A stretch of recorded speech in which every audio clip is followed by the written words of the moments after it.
welcome to 3 Count Commentaries. This is your host, MagMongoSlade. Today we're going to be talking about AEW Revolution from March the 3rd, 2024. But first, we have to talk about Kevin Kelly and Ian Riccaboni's ongoing feud, which is pretty ridiculous when you consider everything involved. Now, if you haven't heard, you probably need to pay a little bit more attention. It's not important enough for it to have its own video, but it is important enough to talk about. Ian Riccaboni was the reason we ended up with Kevin Kelly as the lead announcer for Collision. Ian Riccaboni had suggested Kevin Kelly. Now, at some point, and I believe 2023, Ian Riccaboni began to regret that decision. It happened because Kevin Kelly, at one point, suggested people watch this movie called The Sound of Freedom. The Sound of Freedom is an anti-child trafficking film from a Christian perspective, very mundane and inoffensive. But Ian Riccaboni then went into a Discord. I'm not sure whose Discord it is. I was told it was Voices of Wrestling, but I could not confirm that. At this point in time, Ian Riccaboni began to suggest that he was unhappy with Kevin Kelly. So in the Discord, he says, that is not the information I was given at the time. I entered into an agreement, but I suppose things change all the time. He says, I also had no idea he was going to promote QAnon movies, or else I might have made a different suggestion. I suppose that his name was always in the mix, but the QAnon stuff kind of breaks my heart a little bit. Later on, he says, there is directly supporting something that is half step away from claiming there are children in the basement of a pizza shop, a claim that has led to attempted and actual violence, and that has consumed the mental health of many. Disappointed in the lot of it. Blowing that I was the surprise Collision commentator, and then saying without tagging me that nobody should wear a cowboy hat the same day it was announced. I signed all that other petty stuff. I'm over it. I muted him on all socials. If he's going around saying he wants lower taxes, whatever. Less government intervention on things, okay. Promoting a movie whose funder just got busted for some deviation. And I guess he's talking about the guy who funded Sound of Freedom. They did some digging on him, found out that he was involved with some nefarious things. I don't have time, nor do I care to dig that up. In any event, you see here, Ian Riccaboni is telling people who are not in the business, just random fans apparently, that he wishes that he had not suggested Kevin Kelly do Collision. Apparently there's a schism between the two. So on March the 2nd, Kevin Kelly got pretty upset on Twitter, as people do, and he decided he was going to make this issue public because he was demoted to, I guess, being the second string commentator on Collision. So he says, the idea of what I bring to the table is lost because Ian libeled me. So I sit on the bench, valued by my peers, waiting to get my number called. I keep asking why, but get pushed aside. It's okay because there is no one better than me. Ask the ones that know, and they'll tell you. He later on says, it's a personal thing against me. It has to be. It defies logic. No actions have been taken in spite of my good name and reputation being dragged through the mud. People are, of course, attacking him because he supported the movie Sound of Freedom. He says, yeah, and what's your point? Child trafficking is bad. Pedos are the scourge of the world. Later on, he makes the comment, so I should be name called an outcast because I am opposed to child trafficking? What this comes down to with Ian, I have no idea. A friend would advise and counsel. He was not my friend, I guess. So the two of them are having a thing, and it's over Kevin Kelly watching forbidden movies. This is the kind of stuff that I don't really care for, all right? Because so what? He watched a movie and suggested people watch a movie. As he was arguing with people all night, Kevin Kelly spent his whole Saturday night arguing with faceless, nameless people on the internet. Loser behavior, okay? Absolute loser behavior. But doing so because these people suggested that this movie was a bad movie, that this movie somehow it trafficked children, it harmed children, or harmed the child trafficking investigations, or somehow, who the hell knows? Ultimately, it boils down to this. It's a movie. It's not real. All right. Just like robots did not come from the future to the past to hunt down a little boy, it does no damage to the tech industry for Terminator to exist. All right. These things are not real. Now, to a degree, I believe Sound of Freedom was a movie that kind of purported to be based on a true story. But Bloodsport is also purportedly based on a true story, and Frank Dukes is as fake as a football bat. All right? So it's not real. It's not a real movie. The fact that people are reacting the way that they are to a guy suggesting that somebody watch a movie that is made by people they don't like is gremlin behavior. All right? It's absolute just gremlin behavior. They need to have water thrown on them. All right? So, that being said, Kevin Kelly sucks. Now, he says that, oh, there's no one better than me. I'm sorry, you suck. That, it could be. Now, I'm not on soft ass Ian Riccaboni. I'm not on his side here. All right? I don't have a horse in the race. If I had to make a choice about which one I would rather listen to commentate a wrestling show, the answer would be Ian Riccaboni. He's infinitely better than Kevin Kelly. Kevin Kelly sucks. All right. So there is another reason why Kevin Kelly would have been demoted. Not because of his politics or because he suggested you watch a stupid movie. It's because you suck. You chunky faced penguin. You suck at your job. You're not good at it. You weren't good in New Japan. You weren't good in WWE. You've never been good at your job. You suck. All right. The best thing about Kevin Kelly is when The Rock used to bully him. That was fun. Other than that, Kevin Kelly blows. He sucked in Ring of Honor too. Let's not forget. So Ian Riccaboni, despite the fact that he's a cupcake, he's a 100% pronouns in bio, pride flag waving weirdo. He's infinitely better at his job than Kevin Kelly. Unfortunately, they do the same job. Okay. In any event, they're beefing. I probably don't expect Kevin Kelly to be around for much longer, especially since he's making a fool out of himself. And it is what it is. I don't see this lasting. Riccaboni, of course, does Ring of Honor. I'm guessing he's gonna do some fill-in stuff for Collision. I don't know. It doesn't matter. This is the stupidest reason that people get into things. If you're friends and your friend is watching movies that you don't approve of, why do you need to tell strangers about that? That is so weird. It's odd that you have to, and then, if, in my opinion, they both should be kicked out. Kevin Kelly because he sucks, and Ian Riccaboni because he apparently went into a Discord that was being hosted by fans and was dogging a coworker. Like, this kinds of things is what AEW got themselves in trouble about when CM Punk was running around there, right? It was CM Punk is the problem. CM Punk is the no. It's always been people talking about their coworkers to other people and it getting back to them. That's always been the problem. The gossiping, all the male gossips. That has been the problem. Ian Riccaboni went on there and talked shit about Kevin Kelly. Kevin Kelly found out about it, blew up on Twitter, and now it's a public thing that we wouldn't even know about it if Ian Riccaboni, soft ass, could not keep his opinions about what Kevin Kelly is watching to himself. Not even necessary to bring that up. Who cares? Who cares? Who cares if he likes this movie or is he watching this movie? Again, if you watch the movie yourself, it's boring. It's completely inoffensive. There's barely any fight scenes in it. There's no sex scenes in it. There's no cursing in it. How is this movie harming anybody? I took like 2 hours out of my day to watch it. It's one of the most bland, inoffensive Hallmark movies ever made. And Ian Riccaboni is upset by this because it's alludes to Pizzagate.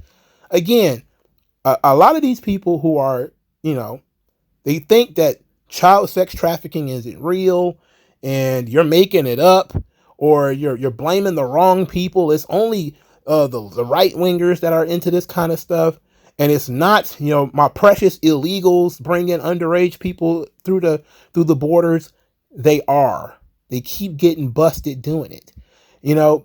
Time and time again, famous American millionaires, from not just Epstein, but for God's sakes, Puff Daddy and other people, have gotten busted to a degree, to varying degrees, with underage girls or underage people in general. It's not something that is completely made up whole cloth. It's far more believable than, robots coming from the future to assassinate us. All right. Now, if you choose to not believe it, that's fine. But who Kevin Kelly votes for and what movies he likes to watch are not indicative of how good he is at his job. If you suggested him because he was good at his job, then he should have still been good enough even after you found out he watched a movie you didn't want him to watch. But because you're a cupcake and you're trying to virtue signal to a bunch of other cupcakes, you going to tell them, well, maybe I would have made a different suggestion if I'd have known. Well, fuck you. And Kevin Kelly is absolutely right to get mad about it and say, maybe I am being pushed down because, these guys are shit talking me behind my back. I truly don't believe that that's the case. I truly believe that Kevin Kelly got bumped because he sucks at his job. But now, because we know that Ian Riccaboni is out here virtue signaling and trying to get the attention and the appreciation of people who walk around sans deodorant and sans soap, and these dirty, filthy, stinky fools, you want these people to be in your corner because, by God, brother, at least they vote the right way. They might be disgusting, germ-filled, back acne, face acne, fat, gross weirdos, but at least they vote Democrat. Get the fuck out of here. All right, let's get into the rest of this show. Christian Cage defeats Daniel Garcia. Oh boy. So the match was okay. It wasn't the best match. It was just all right. Christian does a really good job playing the heel. He's fantastic. He's literally one of the best in the business at doing this whole thing. The finish was kind of cliche, however. Fat Boy Matt Menard came out there and he attacked Luchasaurus with punches that didn't look like he could actually hurt Luchasaurus. More like he annoyed him until he fled to get away from this annoyance. And then at some point the referee is distracted. Nick Wayne kicks Daniel Garcia in the head, kill switch, which leads to the kill switch. Christian wins. I would have given the belt to Daniel Garcia here because Christian no longer needs it. Unless you have a plan for this title, then why not give it to Daniel Garcia? Why not make this kid, or at least try to? The crowd was seemingly really behind him, which seems to be the case with Daniel Garcia. I don't know why they like him so much, but it's an AEW audience, and their tastes are rather odd. Let's put it like that. But Daniel Garcia was, I think the people were ready for Daniel Garcia today, and they didn't get him, so too bad. Next, Bryan Danielson loses to Eddie Kingston in the Continental Crown and must shake Eddie Kingston's hand. I don't really have any notes on the match. I really have notes for Danielson. Danielson came to AEW in 2021, and every month he felt less and less special. Every month he has been more devalued to the point now where he's losing consecutive matches to Eddie Kingston. And then look, there's a lot of people on the internet who are ride or die for Eddie Kingston. And I like Eddie Kingston as a persona. As a, persona, the tough New York thing, I like it. But the wrestling, this boring ass Japanese style where he just does back fists and nothing really moves except his arms, I don't see how you can like it. personally, Danielson goes out there and he does everything that he usually does. And he has a great performance, but he loses as usual in AEW. This is a guy who could be pushing their company forward, but instead is losing to Eddie Kingston and only wins matches against random Japanese guys or random Mexicans that they're pulling over for one shots. Other than that, Danielson is losing. So it doesn't make him seem like a top level star. Doesn't make it seem like it look, no matter what people say, look at what you did with Sting. Why are you treating Danielson like the opposite, where he's doing jobs to Eddie Kingston? This is dumb. Why is Danielson even in this match? If Kingston has to beat somebody, it should literally be anybody else. But okay, whatever. The positive thing, the one thing I did like, is that Nigel McGuinness, despite the fact that Danielson is the heel, Nigel McGuinness is really on his case. Like, his gimmick is that he hates Danielson. That's his whole thing. But he was particularly good here once Danielson lost via powerbomb, by the way. Bryan Danielson, uber wrestler, can't kick out of a powerbomb. In any event, Nigel McGuinness tells people, hey, the history of Ring of Honor is, the company that me and Danielson and all of us, we built. It was built off of the code of honor. It means you shake people's hands after the match. It's a spit in the face of everything we've ever built for Danielson to not shake Eddie Kingston's hand. Now, as he's going on this rant, Danielson is teasing that he's not going to shake Eddie Kingston's hand. And of course, he ends up actually doing it. And I actually like that. I like that Nigel McGuinness had that time to really kind of get that story beat in there. So I like that. I also want to give AEW some credit because they kept this thing moving. This show was super long. It's entirely too long. But at least they kept it moving. There wasn't a lot of video packages. There were some, but there weren't a lot. It didn't drag the show out. The matches dragged the show out more than anything. The third match, easily worst match on the show, the All-Star Scramble. Wardlow, Jericho, Hobbs, Hook, Brian Cage, Dante Martin, Lance Archer, and some dude named Magnus. Now let's talk about Collision, because Collision made me laugh. I was really kind of like, why am I watching Collision? Why would anybody watch Collision? But I watched Collision, and we get an in-ring promo segment between Jericho and Wardlow, in which Jericho called Wardlow by his first name, which is, I guess, Mike. And my first thoughts is, who the fuck is Mike? Are you Mike? And clearly Wardlow is Mike. And I say, oh my goodness, you humanized the hell out of this guy, because now I realize he has a first name. I never really thought about that before. I never thought about what his first name could possibly be. He looked like a Dan to me. Like a Daniel. Didn't look like a Michael to me. Alright, he looks like a Daniel. So I was like, now I gotta live in a world where I know this guy's name. Anyway, Wardlow wins. This match sucked. It was guys flying all over the place. It was boring. The spots were spotty. At one point in time, Brian Cage did a superplex and then had to, backswim himself into position so that Dante Martin can give him a frog splash. I'm like, oh my God. Yeah. This thing was no good. Wardlow ends up pinning Dante Martin, which is the only reason he was in this match. And that was it. They did a double lion salt, which was Magnus and Jericho. And it looked like it was kind of ugly. Like somebody's going to get hurt. Thankfully, both of the guys walked away from it.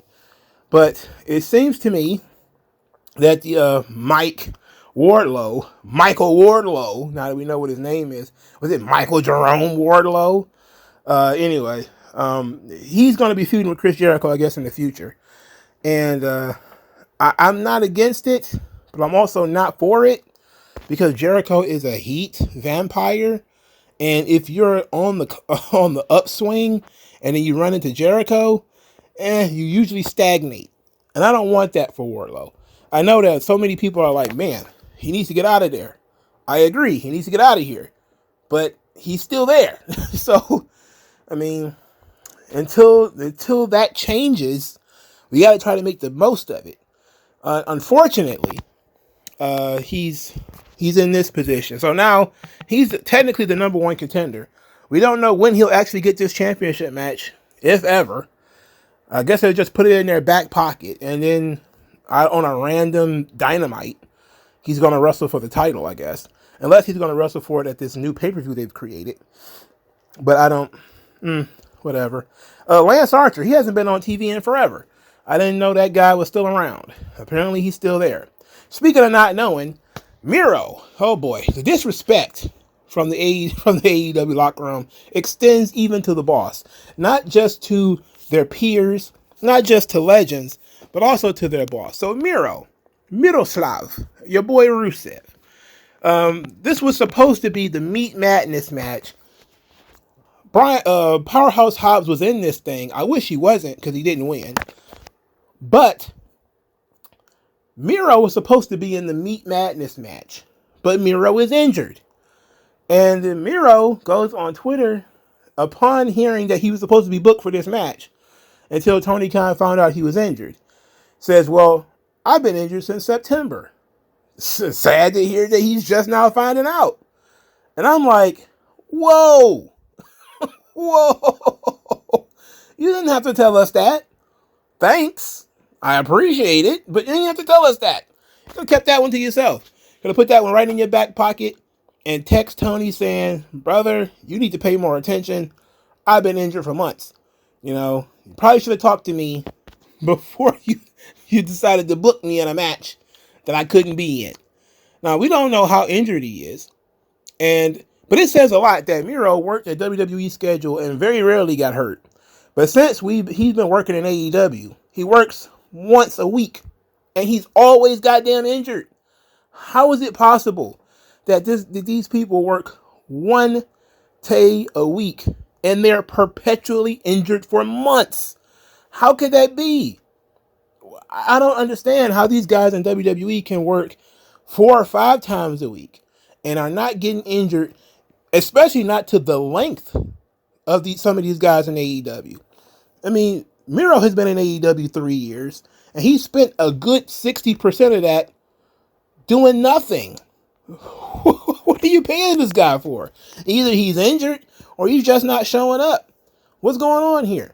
Speaking of injury, Pac is returning, which is great. Countdown to his injury. Same thing with Dante Martin. It won't be long. I promise you that. It won't be long. I like Pac, but he's been there since the beginning. And he spent a grand total of about 60% of his time injured as well. Okay. 4th match on the show. Orange Cassidy loses the international belt to Roderick Strong. So Roderick Strong wants the international belt because it's the workhorse title. There's a chance for him to prove that he's one of the best in the world. And then he comes out, he's wearing a goddamn cape. He's wearing a cape, and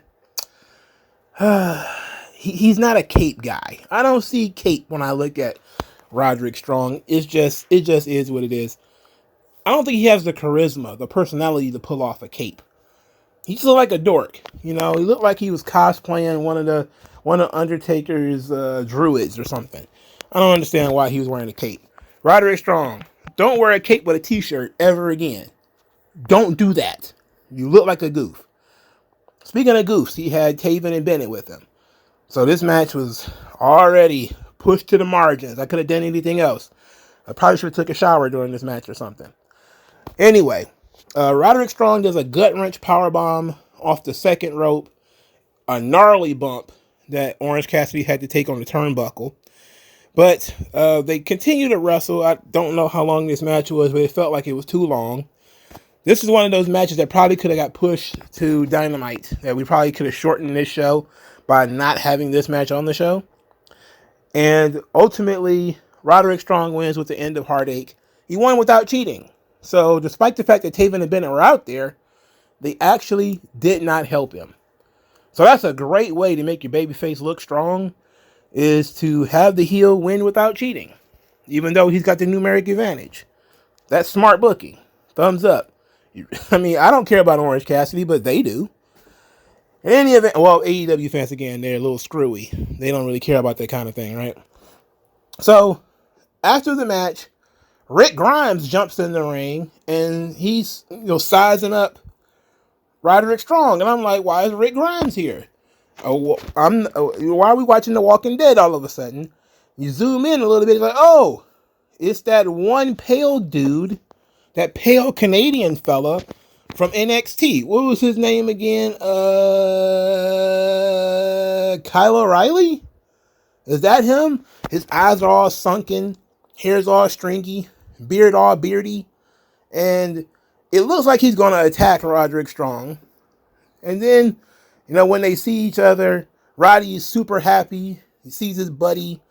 They hug, they embrace, and then he gives Kyle O'Reilly an Undisputed Kingdom t-shirt, where Kyle O'Reilly looks at the shirt, then he gives it back to Roderick Strong, and he whispers in Roderick Strong's ear before leaving the ring and going up the ramp.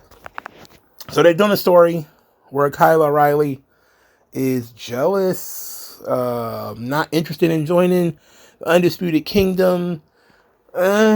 Okay. I guess somebody's got to be the odd guy out, and it's not going to be Bobby Fish, who sucks balls. So Kyle O'Reilly, he's perfect for AEW. Pale, no definition, no personality, work rate guy. He's one of the greatest of all time when it comes to AEW. And he was being pushed before he got injured anyway. I think he had a neck injury, right? He broke his neck. So Roderick Strong versus Kyle O'Reilly is a perfect, what was this, 2008 or whatever, Ring of Honor championship match. Would have been perfect for them. So this kind of works out. I do want to see how it's going to develop. So they did leave me with some intrigue, which is more than they usually do. So thumbs up for that. I'll give them some credit for that. Match 5, Claudio Castagnoli and Jon Moxley defeated FTR. Moxley, Claudio come out wearing Road Warrior spikes, but they look like they got them from Toys R Us because they're super small. They're small. They're not like you see the Road Warriors. They got the gigantic spikes. Like, these are big fucking guys, and they went and got gigantic football pads with spikes on them. Claudio and Moxley look like they made these themselves. I don't know why do they need to do that anyway? That's what I want to try to figure out. What they do that anyway. So this match was long as fuck. It was smash mouth, but nothing was won or lost. There was no real reason to invest a lot of time and effort and energy into this match unless you just wanted to watch the match for the match's sake, which is never the case with me. I always prefer for some reason for these things to occur. And look, I know they've been feuding for a little while. I just don't care about the feud. They're feuding over who's the best tag team. It's like the tag team champions are the best tag team. Clearly, right? Just think about this thing logically. In any event, Claudio and Moxley win via choking out. I think it was Dax Harwood who was bleeding all over the place. And how am I gonna feed my daughter if I gotta get a blood transfusion? If I gotta go to the hospital, how can I do that? I'm wrestling this match and I don't know what to do. I got the bubble guts. They lost in their hometown, by the way. They're in North Carolina, and FTR got choked out in their hometown. Excellent. And everybody was in the ring at once, which is classic AEW in terms of the rules simply do not matter. So it is what it is. Also, Claudio and Moxley did the Doomsday Device, so I guess that's why they were wearing the spikes. So I guess they're going to wear tie-dye when they started breaking out the 3D, right? Whatever. Match 6. Timeless Toni Storm defeats Deonna Purrazzo. This was a television match that, to me, was in smack dab in the middle of stuff that nobody wanted to see. It's very unfortunate. But despite all the effort and time they put into this feud, I still don't think anybody cared. And the crowd just didn't seem to give a shit. Now, when Toni Storm's first AEW theme played, people were interested. They was like, oh, what's this? And then, Mariah May comes out dressed like Toni Storm. I did not fall for that because, one, I remembered when Christian and Chris Jericho did this, which was in WWE Raw, was it 2002, where they, I thought that Toni Storm was going to come from behind Deonna Purrazzo, and that was how they were going to do it, but they didn't. Second, I knew it was her because she was taller and skinnier. She wasn't as thick. And I already know, like, you cannot confuse me when it comes to my cherry lipped pot goddess. You're too skinny. All right. So, but she looked great. She looked a lot like Toni Storm. She just, that bottom half wasn't quite the same. So they have a pretty normal, regular match, I guess. Luther, Mariah May, they do some distractions. Toni Storm's getting her arm worked on. Deonna Purrazzo's preparing for the Venus de Milo. She actually gets it, but Luther distracts the referee. Ultimately, Toni Storm ends up winning with, I think, Storm 0 after the referee turns around or whatever. Pretty pedestrian match. Nothing spectacular. They had built this thing up somewhat substantially, even going so far as to have Toni Storm kiss or make out with the cheek of Deonna Purrazzo on Collision, which was pretty crazy. That was a pretty crazy spot.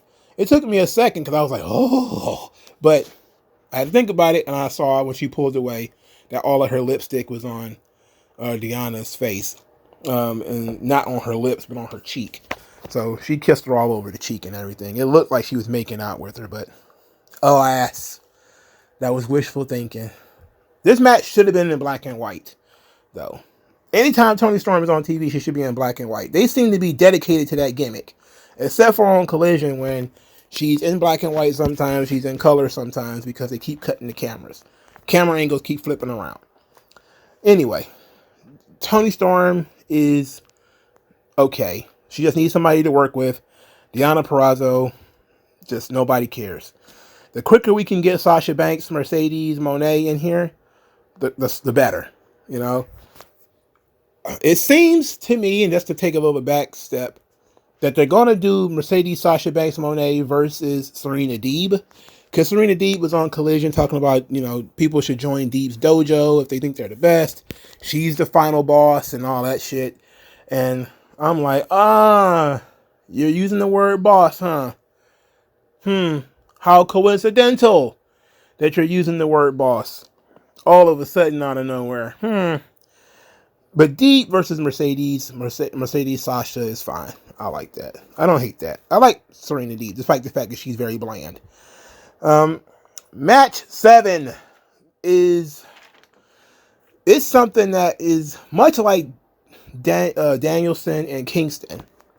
Will Ospreay and Takeshita it's a Rorschach test for wrestling fans. Okay.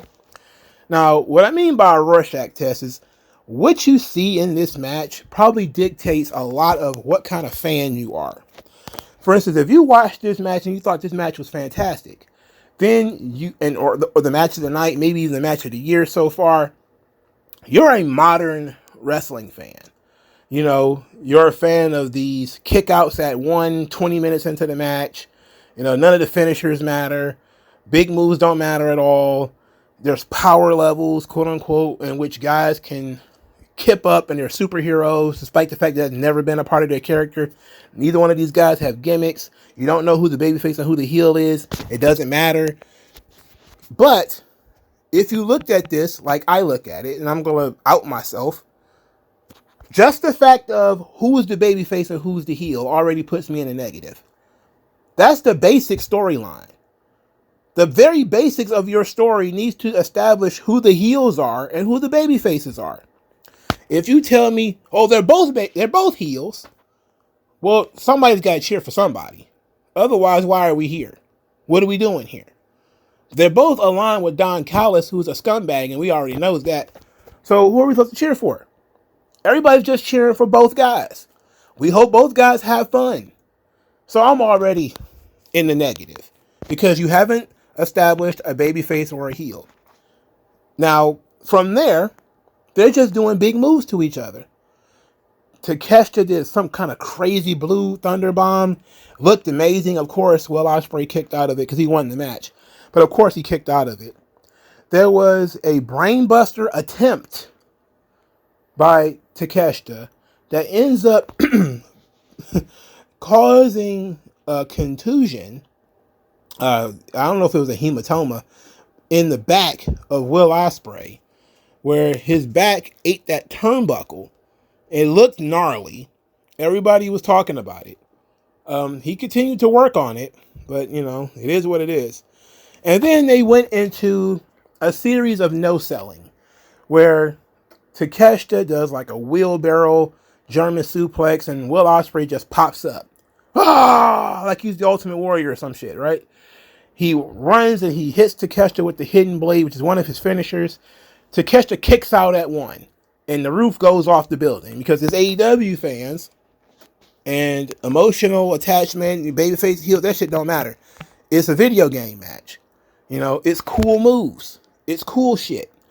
So Takeshita kicked out at one. It's cool shit. So that's what we're going with. And that's one of the reasons why everybody liked this match. Guys are not registering stuff. Strikes, knee strikes, slams, suplexes. They're just popping up. Nothing fucking matters anymore. So I'm just kind of like, okay, well, I just gotta wait for it to be over.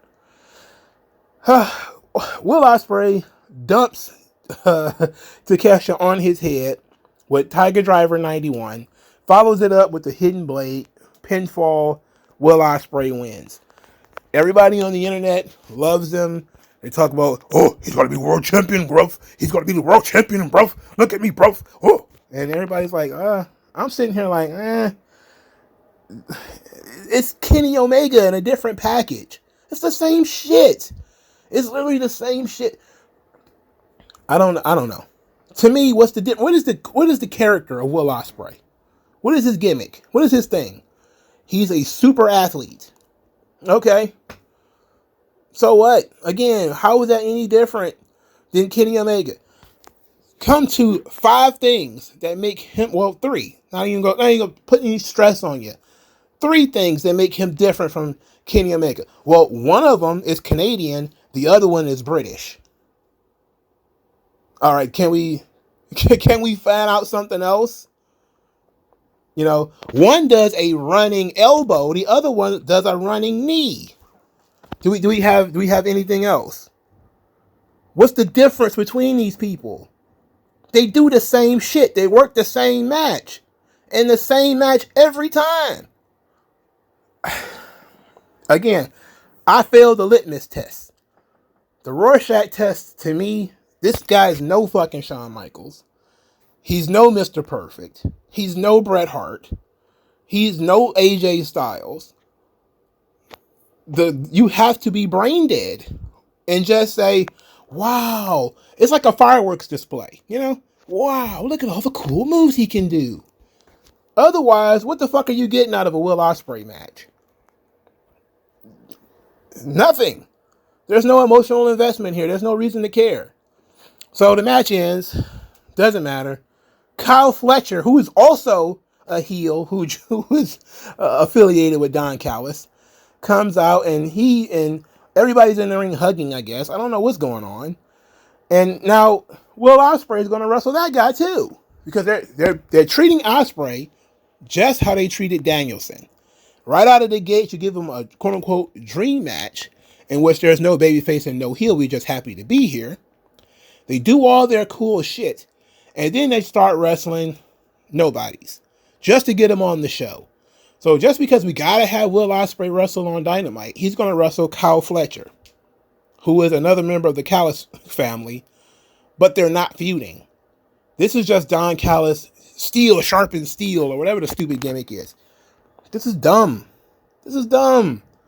You know this guy was coming in months ago, and your storyline was he's gonna wrestle platonically his own stablemates. That's genius. Booker of the Year 2020 from 2019 to 2022 for you. World Championship did not main event the show. Did not expect that it would. Most people are running around talking about, Samoa Joe and the triple threat match is going to main event.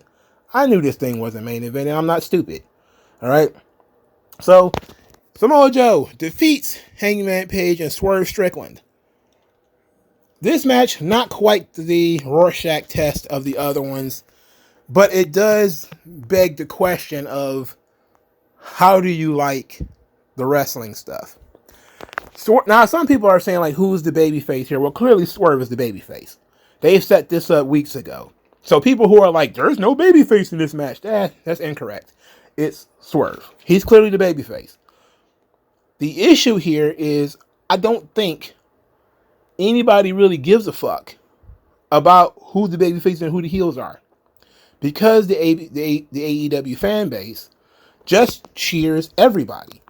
They cheer for everybody. So, it doesn't matter. The biggest pop of the match came from Hangman Page attacking the referee. That was the biggest pop of the match. The second biggest pop is when Swerve Strickland used a buckshot lariat on Hangman Page. That was the second biggest pop of the night. Both of them were more important than Samoa Joe winning. So, there that goes. All right, so to get into the body of the match a little bit, Hangman Page was supposed to pull the referee out of the ring after Swerve Strickland hit his flying double stomp, but he blew the spot, and Samoa Joe had to kick out. You could clearly see that it was humorous, but, timing. I don't listen to advice, right? If you want to listen to some advice, shave that mustache. So, he hits Swerve Strickland, he being Hangman Page, pronouns, pal. He hit him with the belt twice, knock him outside the ring. He being Hangman Page, then does 2 buckshot lariats to Samoa Joe, and the referee is down because one of the referees has been bumped. When the referee finally comes back, it's only a 2 count. Prince Nana, later on in the match, gives Swerve Strickland his crown, which I guess has metallic pieces in it. Swerve Strickland considers using it as a weapon, but then thinks the better of it. I don't need this. Gives it back to Nana, which was a great moment to show you he's the babyface in this thing. He's the valiant one. And it ends up not working out for him. But later on, of course, Hangman Page assaults the second referee. Or was it the first? I'm not sure. It's chaos, right? So, Swerve Strickland ends up hitting a buckshot lariat on Hangman Page. Crowd erupts. He hits his very complicated JML driver. Samoa Joe then immediately picks up Swerve, tosses him on the other side of the ring, grabs the coquina clutch into Hangman Page, and Hangman Page taps out. Samoa Joe is still the AEW World Champion. So they're teasing Samoa Joe versus Wardlow, but they're both heels. So they're probably going to pocket this Wardlow title shot until a babyface has it. Otherwise, they're just idiots. But then again, like I said, AEW does not care about basic storytelling. The idea of both of these guys being heels never crossed their mind. They don't care. Joe winning was expected. People who really wanted Swerve to win, this is not how Swerve should get the belt anyway. He should not get the belt in a triple threat match. He should get the belt one-on-one. They have another pay-per-view on April the 21st. It seems like they might actually give it to him then, which just seems more sensible. Because they beat Hangman Page just to get Hangman Page out of the match. So that's perfectly fine with me. So now he lost. He's no longer, a top contender. You move him out of the way. But he's still going to be an annoyance to float around and get in the way of Swerve Strickland, trying to gum up the works for Swerve Strickland. And that's a decent role for him, even though I would prefer you throw Hangman Page over a bridge. The main event of the evening, Sting's final match, Tornado Tag for the Tag Team Championships. There's like 3 hats on this hat. Darby Allin and Sting versus the Young Bucks. Now, this is another litmus test. It's a Rorschach test for you as a fan.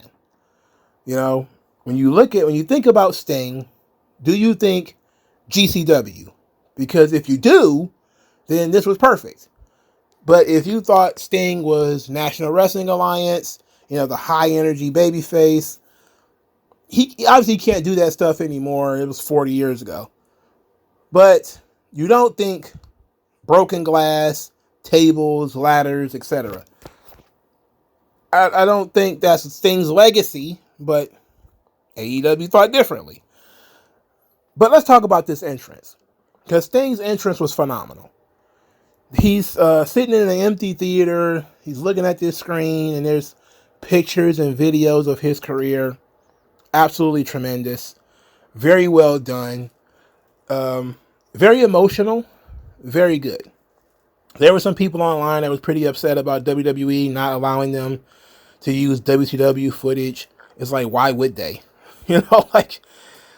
Why would they allow him to use WCW footage? You should have known that already. But apparently, they managed to get some footage from Pro Wrestling Illustrated, and they got some stuff from New Japan Pro Wrestling when he worked over there. And I don't think they showed anything from TNA either. But I would imagine, I think they did, as a matter of fact, because TNA actually acknowledged that Sting was retiring tonight. So maybe they did. In any event, it was a wonderful setup. Sting's AEW thing plays. A big strapping guy comes out and he's wearing the red, white, and blue Sting with the buzz cut. And I'm like, hell yeah. I know that's not Sting, but I'm like, hell yeah, that's Sting. That's the Sting I grew up on.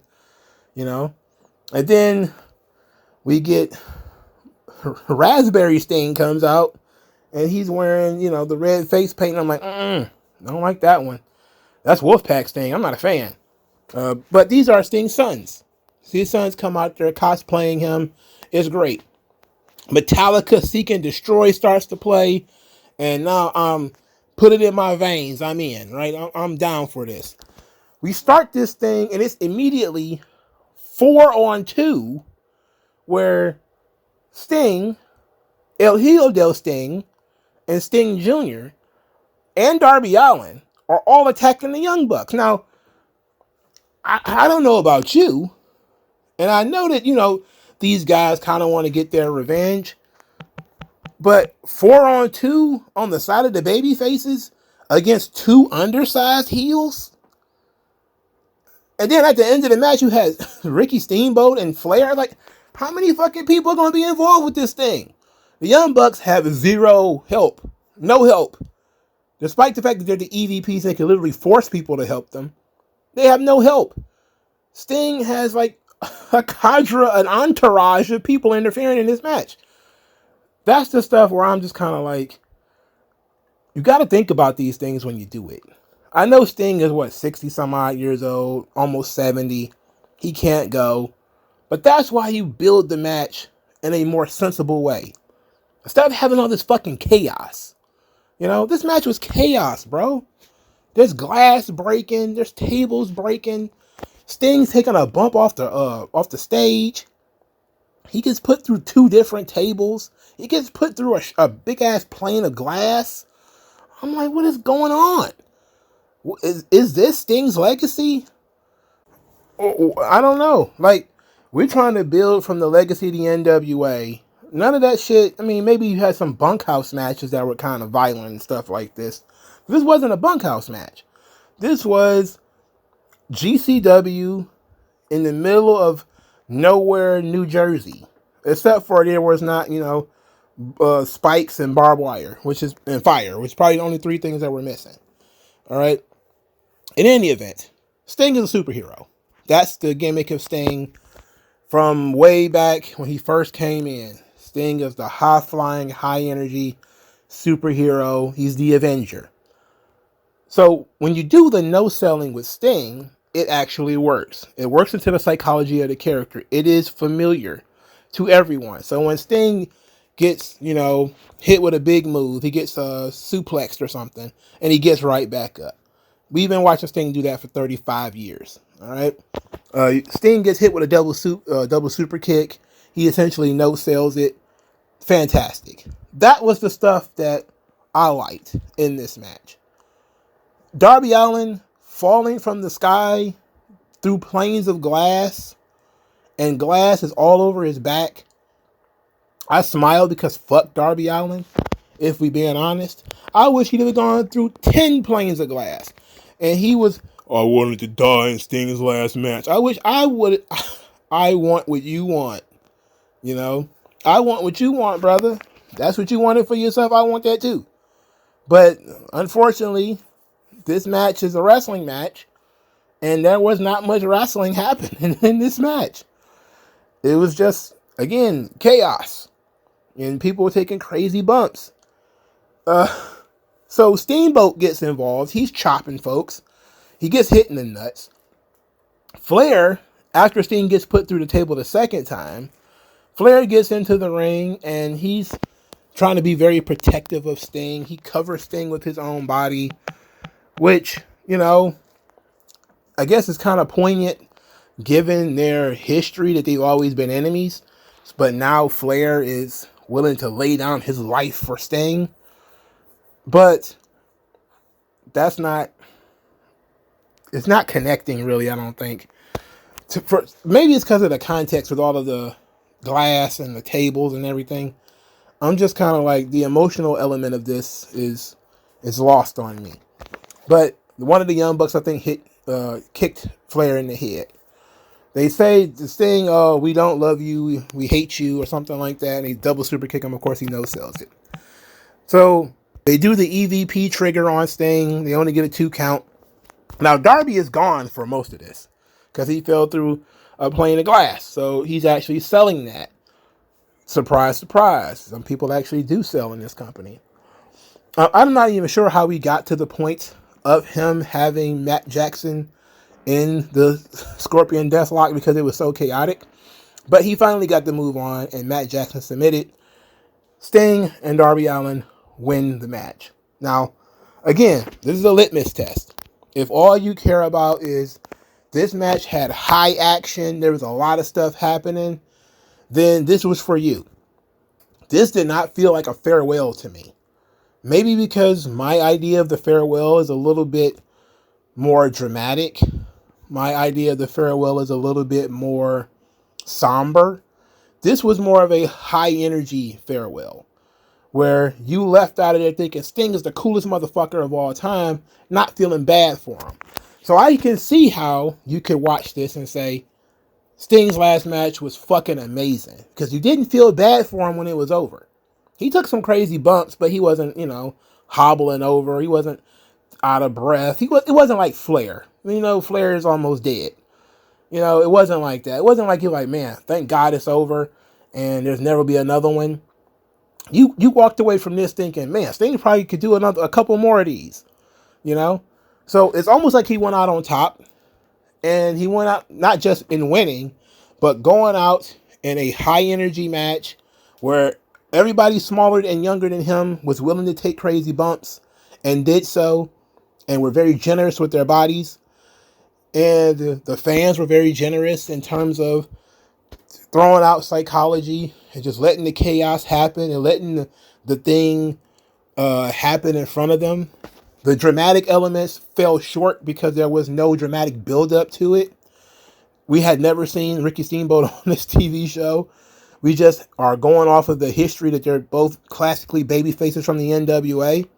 You know, the Flair story was consistently told on television, so that, at least that was decent. The Sons also part of the story, so that was decent. But it wasn't a lot of drama. It was action. And that seems to be the thing for AEW. They don't go for drama. They go for action. And the Metallica theme fit perfectly with the match that they were going to have. And since Sting is the Avenger, it makes sense that he would go out there and would basically walk through everything that the Young Bucks do to him to victory. So that's perfectly fine. I'm on the fence because while I don't like the style, you know, and I don't think it fits Sting's persona and it doesn't fit Sting's history, I'm okay with it because that is kind of how Sting's last run has been. He's been in these tornado tags where all he really does is jump off things, and he might take a bump here and there, but most of the time he doesn't really take that many bumps. And if he does, they're safe bumps. It's mostly Darby killing himself and destroying his body. And then Sting, makes the big comeback and wins. Now, it's not quite, the hot tag, but it's the closest you're going to get to it when it comes to the Sting and Darby Allin match. So, I'm actually on the fence. On Twitter, initially, as the match was going on, I hated it. But after I took some time to think about it, I said, you know what? It might not have been that bad. It seems to all fit the people. Nobody was crying when the match was over. Everybody was like, hell yeah, it was over. And that's valid too. That's a valid way to look at things, is to say that the gunslinger went out one more time, had a badass match, kicked people's asses. That's what you want to see. They delivered that. The somber, sad story of the fading champion, that wasn't Sting's story. And I think they did a good job. As I'm talking about it, I'm actually starting to like it a little bit more. I don't like the match, but the idea of it, the concept, how they got from doing this to start this match, to work the match, to get to the point of the end, and Sting going out this way. I actually like it now that I think about it. So that was good. I didn't really care for the match. There's too much glass. It was too chaotic. I had to follow people around. Too many interferences, run-ins. The dramatic elements failed for me. But at least Sting went out on top. He wasn't out of breath. He wasn't dying. He looked strong. He was still able to cut a promo afterwards. So it was great. Speaking of that promo, by the way. So he comes out there and he's thanking Greensboro, talking about the history of Greensboro. Says he wanted to do right by the fans and wanted to make it a night the fans would never forget. But it's a night he will never forget. He thanked Ric Flair, thanked Steamboat, thanked Darby. Says Darby's the best tag team partner he ever had. Says that remember he first met Darby, he liked him because Darby's a risk taker, and he's also a risk taker. And he said he still likes to take risks. And then he says he was being counted down, and then the show went off the air. So we didn't get Sting's speech, which he probably should have gave on Dynamite. But they wanted to give it in front of Greensboro because this match was being held in this building for a very specific reason, because it's the building that Sting made his name in. And they cut his speech. They cut the speech. I don't know what to tell you. I'm pretty sure they're going to post it on YouTube. I'm pretty sure they're going to post it on Twitter. I'm pretty sure it's going to get out there eventually. But it's not working. It doesn't work out for me that that you missed the speech. I mean, okay. We didn't get to say goodbye. We just got to hear they're counting me down, and then they went off the air. Okay. So Sting's final match was chaotic. It might have been fun to many. I don't think it fits my idea of Sting, even though we know Sting had matches with Cactus Jack, and he did a bunch of hardcore stuff in TNA. He's not averse to these kinds of things, but the glass, the ladders, all this kind of shit, it just seems very extra to me. Too many bells and whistles, not enough about Sting, So, whatever. In any event, a lot of people were pretty upset with AEW because Bleacher Report was janky and not working. And I feel for you. My heart goes out for you guys who paid $50 for this show. You'll learn. You'll learn. AEW's had all kinds of production errors the entire run of pay-per-views and TV shows they've had. Whether it's been audio errors, visual errors, whatever the case may be. Are you guys expecting a refund? You shouldn't. I don't think Tony Khan has the money to give it back. But in any event, I think it was a successful show. It was certainly too long and could have been shortened. Some of the matches were very boring, and the matches, well, a lot of the matches were boring if we're being honest. But I think in terms of it being a Sting sort of goodbye show, it worked out. Because at least the Sting part was good. Everything before that, I could take or leave, or just plain leave. The 8-man match, hated it. It's terrible. It should go away. Somebody should burn it. Burn the footage. The Roderick Strong Orange Cassidy match, didn't need that. Danielson and Kingston, didn't need that. The tag team match, didn't need that. Tony Storm and Deonna Purrazzo, didn't need that. Will Ospreay and Takeshita, 2 great athletes. Somebody needs to sit down and talk to them about storytelling, because at least that was useful. But most of the card was just kind of garbage to me, and I didn't care about it. And the matches were too long. But at least the Sting part did what it was supposed to do. That makes it somewhat successful in my eyes. But that's the best I can do. All right. Thank you guys for your time. I'll talk to you guys later. MagMongoSlade. Best house I ever drew, Daddy.